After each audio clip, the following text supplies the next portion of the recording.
Hey everyone, welcome back to The Truth Word. Today we're going to talk about the top 25 of college football and a little bit power rankings about the NFL. So, like I said before, we already talked about USC, we already talked about Notre Dame, we already talked about Utah. These top schools, the Bamas, the Georgias, Ohio State's, we'll get back to Ohio State, but Michigan stuff, you expect 48-7, 56-7, 33, that's expected. The Ohio State versus Indiana game did have a little bit of controversy. It's week one. It's whatever. One interception. Oh well. We'll see how they're really cooking. They have a lot of players on there, so we'll see how they're really cooking later in the season. USC played really well. I think they're going to move up. Probably going to move up to 5, which we'll talk about later. But that was a really good game. 66-14 against Nevada. Like, this is a game they needed, especially after week 0. And with how their defense played, this definitely helps Caleb Williams. Well, you can see 319 for 5 TDs, and that's pretty good. Penn State 38-15 against West Virginia. It's not bad. It's not bad. That receiver Smith, he looked good. That's pretty impressive. 123 for 2 tutties. That's really impressive. Washington versus Boise State. Someone who's going to the draft this year, Michael Penix Jr., that's a game he needs. That's really going to help with his stock. And then we have Texas versus Rice, like another big school, ranked school, who we expect to be pretty good against non-ranked school. Same thing with Tennessee. Same thing with Notre Dame. Notre Dame's looking pretty good, actually. I'm surprised they've been scoring as many points. Oregon, shocking the world, 81-7. Yeah, let's just say enough for you. That's wild. Kansas State versus Southeastern Missouri. Come on now.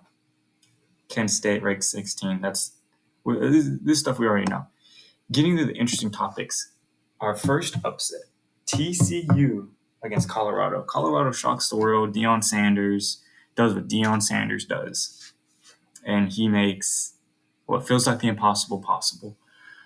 Coming into this game, a lot of people didn't believe in Colorado. I wasn't sure they would be able to pull this off, but I thought they had some promise.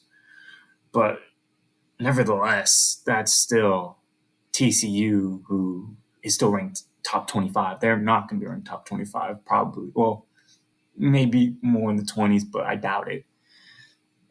After this game, it was insane. Like, there's no defense played. I mean, absolutely not a single one, but Colorado's offense looked fun. It was awesome to watch. I'm glad I did watch it. Another game, Buffalo versus Wisconsin, not surprising. And then Oklahoma versus Arkansas State, 73-0. Yeah, that's a score. North Carolina versus South Carolina. This one, probably Carolinas. It's always good to watch. Look, Spencer Rattler, he had lots of yards. Didn't really get in the end zone. I do want to look over that since he is going to be a QB, possibly. Well, he is draft eligible this year. Well, he was last year, but he's going in the draft this year. I do want to look at this game. I didn't get to watch it, but I want to see why they didn't put up as many points. It's very odd to see, but we'll see. Ole Miss versus, I don't even know what that school is, but I mean, it's Ole Miss SEC school who's ranked against a non-ranked non-SEC school who doesn't get lost. Spotlight, 7-73, makes sense. Texas A&M, great game by Texas A&M against New Mexico. That's really impressive. They need that. They need that momentum to really push through in the SEC if they want to make some moves this year. So that's good for them. 10-52. Then you have Tulane versus South Alabama, 37-17. Not bad. Utah State against Iowa. It's going to be, if they're putting up games like this, it's going to be really hard for them to stay in the top 25. But like I said, it's still week one. If they can if they can get together a little bit, they could really be a team. Coming into our next upset, Florida in the second half beats the bricks off of LSU. First half, it looked like it was going to be a good game, good close game down to the last quarter. But that second half, Florida State just put it into gear and they dominated. They proved that they were the better team in the second half, and that's really going to be interesting. Like, it is week one, so the question you ask is LSU just having hiccups, or is this the LSU team we're going to see the rest of the year? And then on the other side is, did Florida State get really lucky, or is Florida State just really that good? And should we consider Florida State a top 4 team, a top team to win the national championship this year? That's the question we're going to ask. This question we're probably going to be monitoring for a couple of weeks now. So Florida State put themselves on the map, and good for them. LSU has to have a bounce back year if they want to do something. They have to. I mean, look, I believe they lost 3 games in the regular season and then lost SEC championship, which is like 4 losses. But really, you probably want to lose at most 2 games and then maybe a championship, something like that. So that way it's you show improvement. If you're LSU, you got to show improvement if you're Brian Kelly, because if not, your job's on the line. Like, that's just how it is in the SEC. Oregon State versus San Jose State. I was a little surprised by the score. I knew Oregon was going to win pretty good, but I didn't think they're going to put up 42. But so that's pretty good. And then San Jose, some late scores. And then our major upset of the week, which I don't think anyone saw, Duke, the basketball team, beat the brakes off of Clemson, who's ranked number 9 in the nation. I definitely think Duke's going to probably make top 25 next week. I don't know if they're good. I don't know if Clemson's bad. Something like LSU, you got to keep monitoring. But yeah, that happened yesterday. So it's something to keep monitoring. I'll keep up with it. But going on to our NFL reactions, we have the NFL Power Rankings. There's a power rankings for this year. It's nothing special. Arizona at 32. I mean, we could see that. That's a very good possibility. A lot of people think they're going to be ranked pretty low this year, so they won't do too well. The Colts at 31, I thought was interesting. I thought the Colts were possibly a little bit better than that. I don't think the Colts will be the second worst team, maybe the third or fourth. I don't think they'll be the second worst team. Houston Texans at 30. Like I said, when I go with the Colts, I don't think they're going to be that low. They might be like 5 or 6, but I don't think they're going to be that low. It's hard to put it with the new culture. It's so hard to judge. The Chicago Bears. I'm one of the people who's kind of higher on the Bears. I like their roster. I think it's a winnable division. So saying them at 29, I don't know. But then again, I really like if there is one division where I just don't know what's going to happen, it'd be the NFC North. Because you have teams who have potential to win the division all over, but then you also look at that team and go, yeah, but they could probably lose a lot of games depending on what happens. The question is, can Justin Fields step up and be the quarterback with the weapons he was given? He was given a lot of weapons this year. He has a lot of weapons. He has a lot of tools. Now that we have to see how the O-line plays, because that could be a factor, but look, they were really good in the run last year. They were ranked number 1, I believe. If you can build off of that and have that passing game, I think this could be a really dominant offense. Now, that defense, I don't know. We'll have to see. But I do think they're going to be better than 29. The Rams are one of the teams who are they're in a weird spot because I don't think they'll win the division. They might come close to Seattle and be 3rd and maybe sneak in the playoffs. I think that's their ceiling, but their floor, if they get injured, they could be one of the worst teams. They could be arguably the worst team this year. So it's going to be interesting to see how they play because they have a really young roster, super young roster. I think they have the youngest roster. And then with Cooper Kupp being injured, possibly Matthew Stafford maybe getting injured later down the season, it's going to be interesting to see how they play.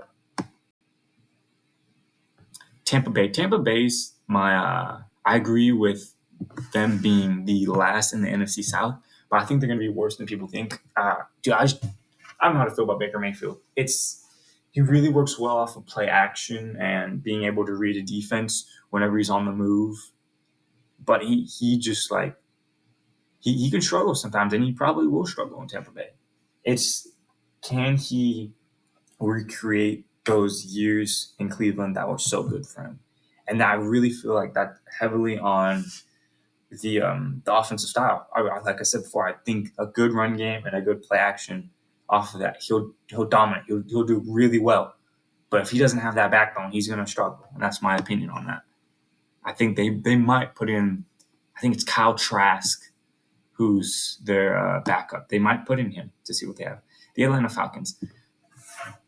The Atlanta Falcons are one of the teams who people have no true idea, and I agree with it. I feel like it's reasonable to have no true idea of where the Falcons will be this year, because like in this, they could be bad because of their quarterback. Like I was not impressed by week one, or not week one, but his first week against they believe it was New Orleans last season. I thought he did terrible. I graded him terribly. I didn't think he did well, but let's see. I want to see what he's going to be able to do with that great running game. Now, I do disagree with them taking Bijan just because they have two really good backs. I thought they could have benefited from a receiver if they went offense. I thought that would have been nice to add, but I guess not. We'll see how that run game is. We'll see how that run game is and how much it helps out the pass game. Because if it's like last year and he's having it tough, then it's going to be a rough season for the Falcons. Now, I do think they'll probably have 1, 2 maybe more wins than last year. I don't necessarily know that they'll have 10 or more. Carolina is also another team. Like I said before, nobody like the Falcons. Nobody truly knows what they're going to be. Nobody truly knows. It's literally the Falcons with different colors. I mean, they could do really poorly. I don't think they'll be the worst in the division. They could do really poorly, or they could be the winners of the division. It's up in the air. We have to see how well Bryce Young plays. Can he last 17 weeks taking hits? Because that's the question. If he's going to be able to do that, then and stay healthy and be able to deliver accurate balls, no problem. I think they'll do great. But I just don't know. I really don't know. And then going after Carolina, we have Washington. Washington is a team who is just really unlucky. I mean, look, they could be their quarterback of the future. That's possible. And then, if they have that, plus the weapons that they have, I think they would be a good offense. However, they play in a really tough division. 3 of the 4 teams in that division went to the playoffs this year.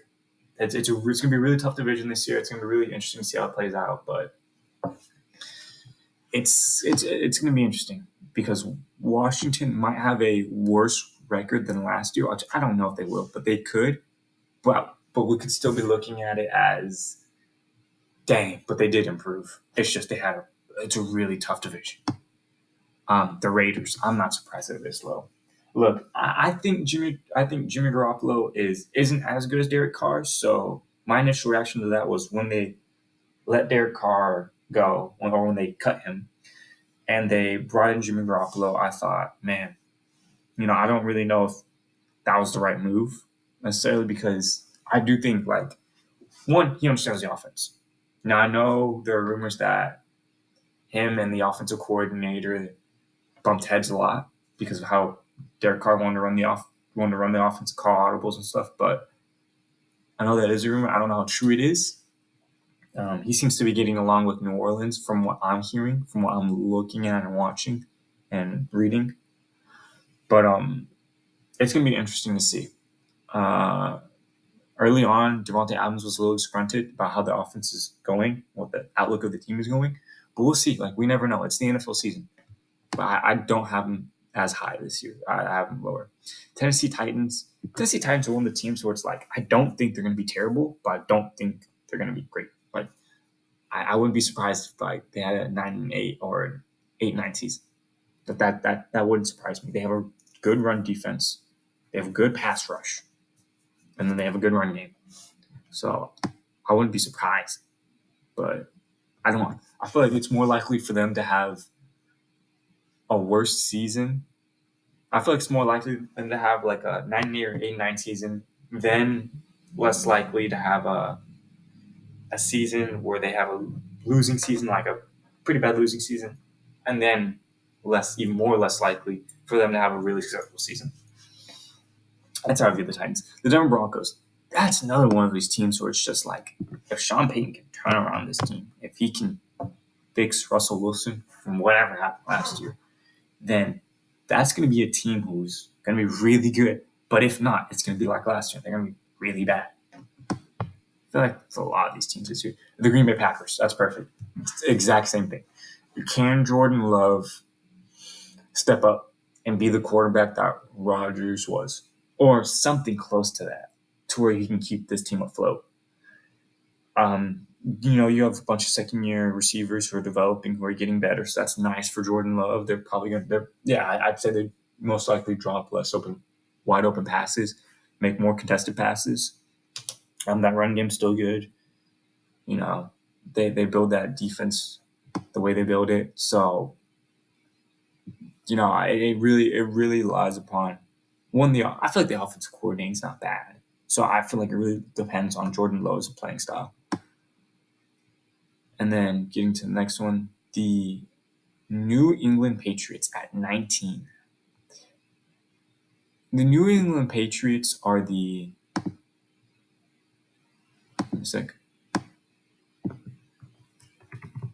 New England Patriots are the team that they're the Washington Commanders. I think they're better than the Washington Commanders, but they're in the same situation as really tough division. Don't know if they'll make the playoffs just because of how tough it is. But we could be looking back and I'm saying, yeah, they got better, even though they had a worse season, or even though they had the same record. But they still got better. It's just a really tough division. The New Orleans Saints at 18. I have New Orleans a little bit higher. I think, I'll say this. I have New Orleans either finishing second or first in their division. It's just hard for me to believe with that kind of roster that they'll do any worse. I mean, unless they just get battered with injuries, it's tough. It's tough for me to say. Because New Orleans is a good roster. It really falls upon, can Dennis Allen get that team together? Because it looks like they're all on the same page, they're all motivated stuff. Can he call timeouts when they need to be called out? Can he be the head coach during the games? And then coming down to, or also calling the challenges, and then coming down to Pete Carmichael. Can he call the offensive plays? That was a big thing last year for New Orleans. Pete Carmichael wasn't well for them. So if he can get better and we can really see this offense grow, I think they could be a dark horse contender, like a lot of people have for I'll say NFC Championship. I think a dark horse contender because they have the team to do it. It's just, is the coaching there? Like, that defense is going to be good. That defense has been good, except for their run last year, but it has been good. They revamped that defensive line. It's going to be interesting to see how that looks as well. But that's a really good team. I'd probably have 15, not 18, but I mean, close. Really good roster though. The Vikings. I have the Vikings. I'll probably say 16 or 17. I think that's fair. It's just that defense, dog. It's that defense because that offense looks great. I mean, you have weapons. Jay Jettas, that first round receiver they took. They have TJ Hawkinson, who they just extended. They have Alexander Madison. They can run the ball really well. Kirk Cousins can deliver the ball. Even though we make fun of primetime Kirk, who doesn't play well, they can win games. It's that defense. That's the big question for me. Can that defense take a step? Well, you lost a lot of players, so you lost big players in that defense. So can that defense take a step in the right direction with how last season went?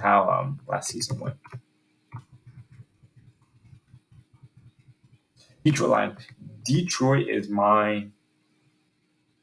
I can see Detroit really making a run this year. They have the roster. They have the coaching staff. It's all on them.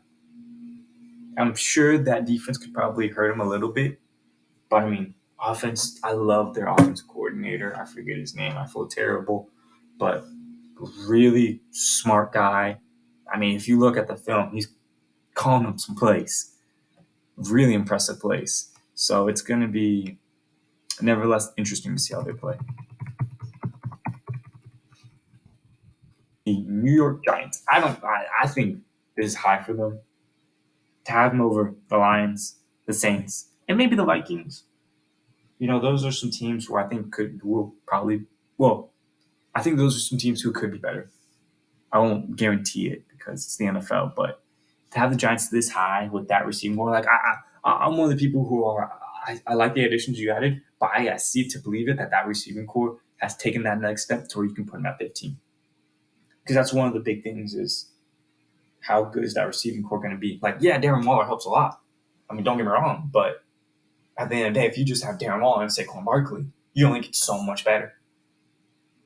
Like you can only be so much better and continue to be a possibly a close to first round exit or a definite second round exit. So it's going to be interesting. But I really have to see that wide receiving core to believe it. Pittsburgh Steelers. I'm not surprised they're in the top 15. They're a good team. Like they were one of the teams last year who were better than what people thought. Than their I guess you could say than the record showed. They're a good team. They have a good defense. I like what they did with the offensive line. They bettered it. Um, this is going to be a team who I feel like if Kenny Pickett can take that next step, it's going to be a really good team, and they're going to be able to compete. I feel like that division, the division they're in with the Bengals, the Ravens, the Browns, and then you toss the Steelers in there. That's a throw-up division. Any of these teams could win it, but it's going to be, but they're all going to be good. Like that's one of the divisions where it's like I feel like I feel like it's the only division where it's like you could sit back and look at like any of these teams could win it, and any of these teams could probably make a run. So it's going to be interesting to see. The Cleveland Browns, like I said before, good team, just like the Steelers. Any team could make it and, really do something. It's going to be interesting. It's going to be interesting to see how that division ends. Seattle Seahawks. Not surprised they're in the top 15. That's a team who added another weapon to an already amazing receiving core. And that's one of the teams who I saw could be a possibility just because that third receiver. And now when you add him, I think Jackson Smith-Njigba, who's going to be out for a couple weeks, that first round rookie, I think he broke his hand, something like that. But I mean, even then, you still have DK, you still have Tyler Lockett, you still have a good run game. You still have, if Geno plays how Geno plays, I think Geno will have a better season. If he plays smart football, I think he'll have a better season easily, just because of the next weapon. And then I believe they have, if I'm not wrong, I think they have Noah Fant on that team as well. But that's a team who could really upset the 49ers just because, one, they're in the division, so they know them well, and two, they have the roster to do it. Like, it's not shocking. I wouldn't be shocked. Boss wouldn't be shocked if they lost and they didn't win the division and they were, again, second and made the playoffs. That's a team who it's going to be interesting to see how 49ers and Seahawks play. I'll try to tune into those games. So they're probably going to be really good. The New York Jets. I don't know if I'm high as New York as 11. A lot of people are hyping up that offensive line way better. I like with New York Giants, like with their receiving core. I gotta see that offensive line play well. I gotta see it to believe it. So that's gonna be something I'm monitoring. I won't have them at 11 yet, but because they have the potential. I mean, don't get me wrong. With Rodgers, with that receiving core, they have the potential. But how much potential can you have and still not show it? That's the question. Because it really falls upon the offensive line.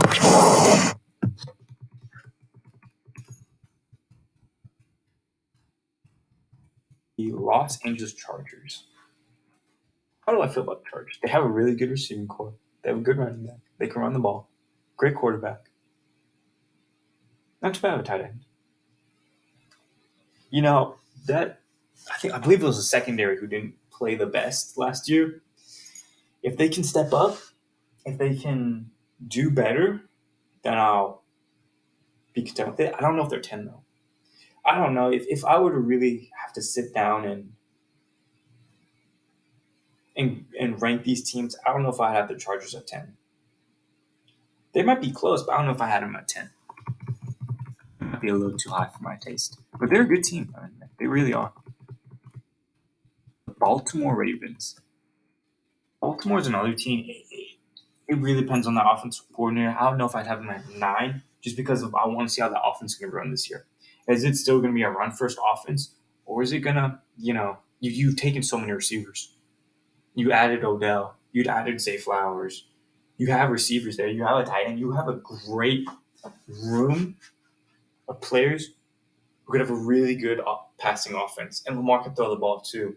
And with Lamar's ability to escape the pocket and scramble, they're going to have a spy on them. They're going to have something. So it's going to help out that passing defense even more. And then that run game should help out even more. That passing offense should have really high potential. But I feel like that it falls on the coordinator to do the right job. So if that offensive coordinator can do the right job, can call the right plays, I think Baltimore is going to have a great season. And they're going to sling it out with the rest of the teams in that division. The Miami Dolphins at 8. My main concern is Tua staying healthy. If Tua can stay healthy, those concussions, that's a big thing. That's a really big thing. He had multiple concussions in one season. That's really big. If he can have a healthy season, I think they can do really well. But that's if he can have a healthy season. I think, I do like him being proactive and taking, I think, jiu-jitsu classes or something like that to learn how to fall correctly, to learn how to brace, and to help keep his body from further damaging itself. And then as well as this team trying to keep him healthy. I mean, look, it's hard for me to say that Tua's going to continue what he did last year and get injured. It's hard for me to say that. I think it's a possibility that he does get another concussion just because he's had so many already. But to say he's going to have the amount he had last year is tough. It really is. But, I mean, that team's talented. Very, very talented team. And then when Jalen Ramsey comes back, it's going to be a really good team. Jacksonville Jaguars, I was wondering what they're going to have this team. 7, I like their offense. I like how that defense is growing. Trayvon Walker is only going to get better. I mean, look, everyone knew coming into that draft that Trayvon Walker was a project. And same talent, same upside, big project. But didn't have too bad of a season last year. I really hope he takes that next step forward because I think it will help out that defense tremendously. But also help out that team. Because Trevor's going to get the ball to whoever's open. I mean, look, it's a good roster. It's a good roster. Like, when you get to these top 10 teams, they're good rosters. It's really up to them. Dallas Cowboys. I hate to say it, but Dallas, it feels like I get what Cowboys saying. It's our year. I get that saying because you have such a good roster. But something always comes in y'all's way. And you show improvement from not making the playoffs next year, and then continually getting better and getting farther each year. But it's just, look, with the Cowboys, with Jerry Jones trading for Trey Lance, I don't necessarily know Dak will get another year after this. And it's fair, but I mean, it's just like you could have went all in. You could have seen how this season went and then just gone all in and say, screw it. But now I don't know if you will. So it feels like possibly this could be your all-in year. And if that's the case, I don't know that y'all will win the playoffs. That y'all will win all the way and go to the Super Bowl. Now, moving on to the next team, we got 49ers at 5. 49ers at 5, I don't mind that. I think you could have them as high as maybe 3 as well. But 5 to 3, that's probably where I'd have them. They're a good team, good roster. Is can they stay healthy? Man, if this team could stay healthy, I think they have a roster to compete. I mean, I think they already have a roster to compete. It's just they need to stay healthy so that way they can really put it all the way through and go back to the Super Bowl and win it. That's what they need to do because they put it together.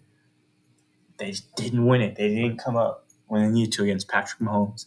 Now, I know there's a lot of holding calls and controversy in that, but look, at the end of the day, they didn't win. So, if they can get back to that stage, I think they have a good chance as anyone to win it. I mean, they have a good roster, great defense. I mean, you got studs all over. I think it's Jimmy Ward who lost that safety, but I think they'll be fine. They got a good defensive line and everything. Bills are another team. Man, I mean, look, I'm pretty sure they're a defensive first head coach.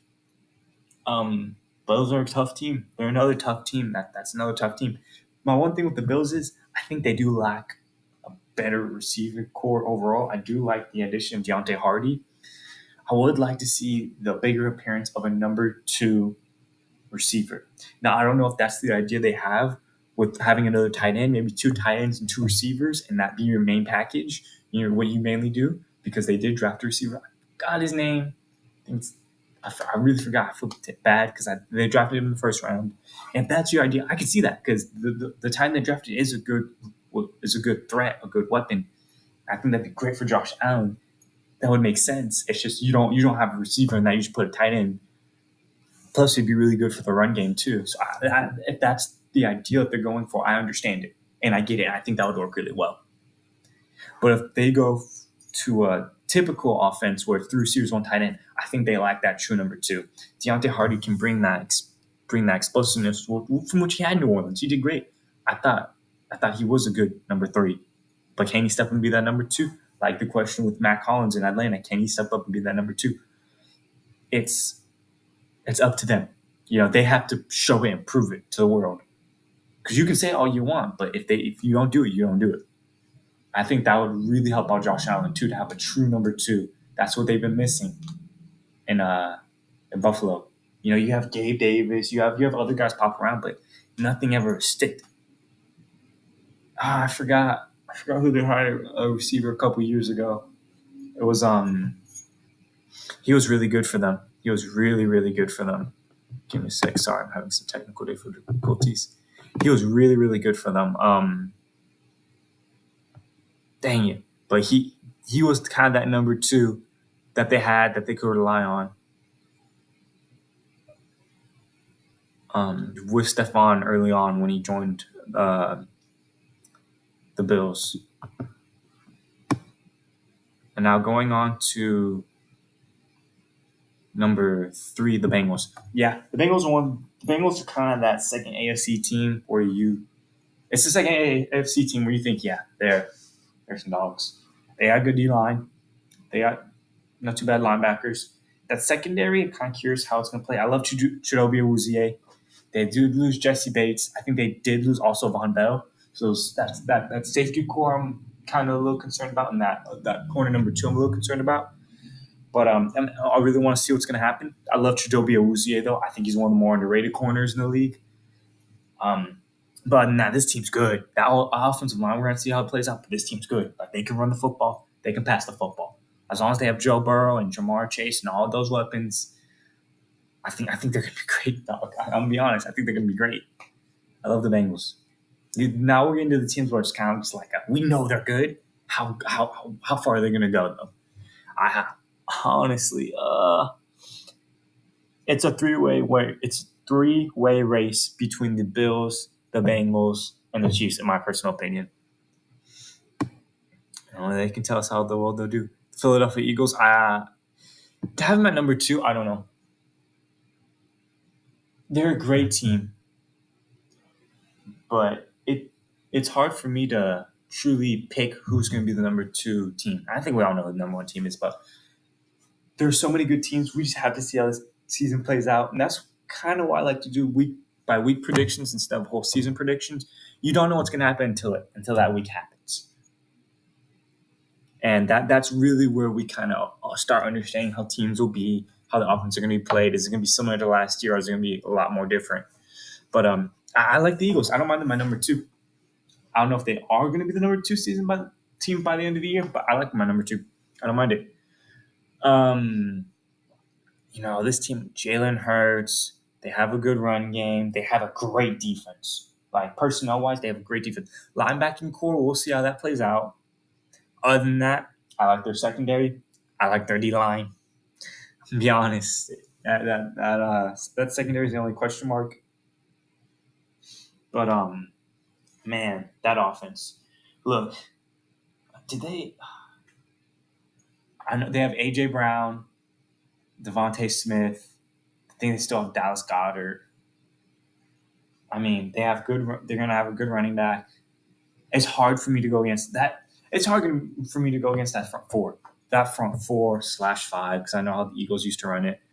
That that was a monster. I mean, that's gonna be a monster front four. The big, athletic.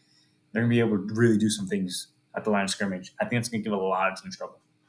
I think they're sneakily going to be considered, because last year we knew they had a really good defense.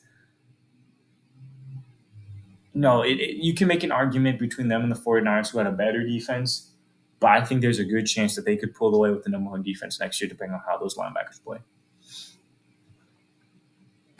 And that's going to be key to neutralizing the number one team, the Kansas City Chiefs, Patrick Mahomes. Look, I'll be the first person. I'll be honest. I think the true way to mess up a quarterback is interior pressure, because that's what all quarterbacks hate. Because if you let's say you're in the pocket, you take the snap, normal shotgun, take snap, you have a clean pocket. Well, if you need to, you can step up, move around, do whatever you gotta do to extend the play. When you have interior pressure, it makes things a lot harder, because now you can't step up in the pocket. Now you have to throw off your back foot or try to escape the pocket, and then that leads to more problems. Like if the edge is set, what are you gonna do? Or if you're getting chased, it's a lot harder. You're on the run, it's harder. It's not gonna be easy. That interior pressure changes the game. Plus, you can't run up the middle anymore if you have a good interior defensive line. You can't. And now you're forced to run laterally. You don't gain as many yards. It's more of trying to make guys miss and really just you're forcing the secondary to attack you to try to make that tackleable. What's also happening is now their linebackers don't have to focus on the middle. They can spread out, and it's easier for them. They can maybe play a little bit wider to cover that and to stop the pass when you have a really good front four. But with Patrick Mahomes, it's hard, man, because you don't look. You could easily say, "Oh, he's like this, he's like that," but Patrick Mahomes is Patrick Mahomes. He's one of a kind. So I feel like he's the true kryptonite to any defense. It's crazy to say, because we've seen him throw 3 interceptions in a game and him still win it. We've seen him take multiple sacks in a game and him still win it. It's hard to beat the Kansas City Chiefs, especially when it's an Arrowhead. So I understand why they're number one team, and I think they're still the number one team. That's the one team I am for sure honest about this year, going into this year's. Yeah, they're the number one team, and they have a chance to run it back to back this year. And it's tough to say, because the Chiefs really have built that dynasty. And that's going to be it for today. Thank y'all for watching.